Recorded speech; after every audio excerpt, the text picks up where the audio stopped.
आपने कॉन्स्टिट्यूशन की बात कही।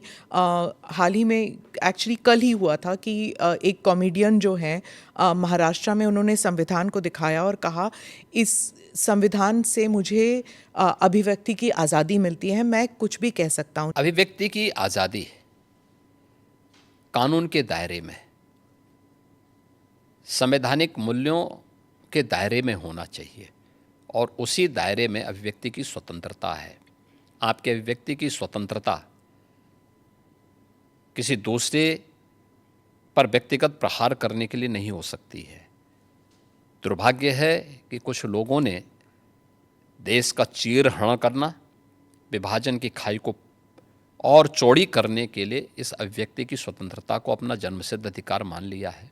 और मुझे लगता है ऐसे लोगों के खिलाफ जो समाज में विभेद पैदा करके सौहार्द को खतरे में डालने का कार्य कर रहे हैं, उनके साथ कानूनी तरीके से उनके साथ उसी प्रकार का व्यवहार भी होना चाहिए। महाराष्ट्र में ही कुछ महीने पहले एक स्लोगन उठा था, बटेंगे तो कटेंगे।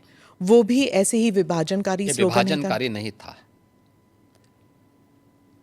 आप मुझे बताइए, यह देश गुलाम क्यों हुआ? क्योंकि जातियों में विभाजित था। अगर उनको जोड़ने की बात की जा रही है कि वे बंटो मत, अच्छे के बारे में सोचो, विकास के बारे में सोचो, विरासत के बारे में सोचो।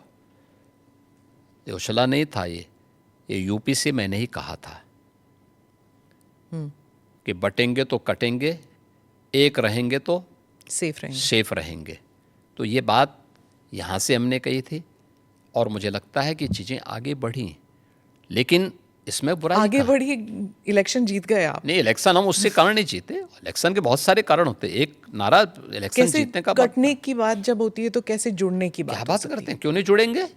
जब कटने काटने की बात आप मुझे बताइए, इतिहास में करोड़ों हिंदू काटे नहीं गए क्या? तो फिर लाखों हिंदू कश्मीर में काटे नहीं गए क्या? काटे नहीं गए थे।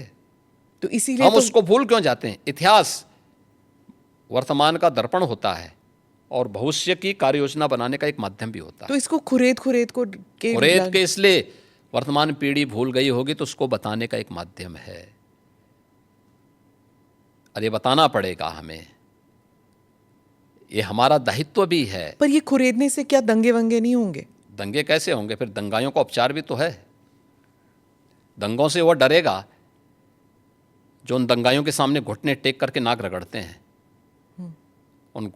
उनको घुटनों के बल चलने के लिए हम मजबूर कर लेते हैं और ठीक भी करते हैं उनको। ये जो आपका जो दबंग स्टाइल है, नहीं, दबंग स्टाइल नहीं, ये हमारी शराफत का स्टाइल है।